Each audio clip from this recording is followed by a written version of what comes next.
ഇടതുപക്ഷ സർക്കാരിന് ന്യൂനപക്ഷ പ്രീണനം തിരിച്ചടിയാകുന്നു. PV അൻവർ ഉന്നയിച്ച വിഷയങ്ങളിൽ മുഖ്യമന്ത്രിയെയും ഇടതു സർക്കാരിനെയും വെട്ടിലാക്കി സമ്മർദ്ദതന്ത്രം പ്രയോഗിക്കുകയാണ് ന്യൂനപക്ഷ സംഘടനകൾ. ഇതോടെ ന്യൂനപക്ഷ പ്രീണനം ശക്തമാക്കാനുള്ള നീക്കത്തിലാണ് CPM. ആനുകൂല്യങ്ങൾ നേടിയെടുക്കാനും അധികാര രാഷ്ട്രീയത്തിൽ പിടിമുറുക്കാനും സമ്മർദ്ദതന്ത്രം പ്രയോഗിക്കുകയാണ് ന്യൂനപക്ഷ സംഘടനകൾ. മുഖ്യമന്ത്രി RSSനൊപ്പം ചേർന്ന് പ്രവർത്തിക്കുകയെന്ന് വ്യാപക പ്രചാരണം നടത്തിയാണ് മുസ്ലിം സംഘടനകൾ ഒറ്റക്കെട്ടായി രംഗത്തു വന്നത്.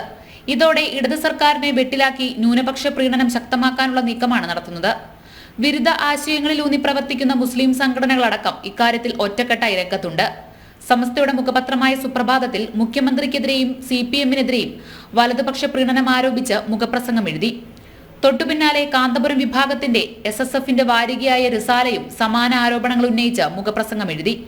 മുസ്ലിം ലീഗും മറ്റു മതമൗലികവാദ സംഘടനകളും ഭൂരിപക്ഷ പ്രീണനമെന്നാരോപിച്ച് രംഗത്തുണ്ട്. ഇതോടെ വീണ്ടും കടുത്ത ന്യൂനപക്ഷ പ്രീണനത്തിന് തയ്യാറെടുക്കുകയാണ് ഇടതു സർക്കാർ. CPM യോഗങ്ങളിലടക്കം പ്രധാന ചർച്ചാ വിഷയവും ഇക്കാര്യം തന്നെ. ജനം, മലപ്പുറം.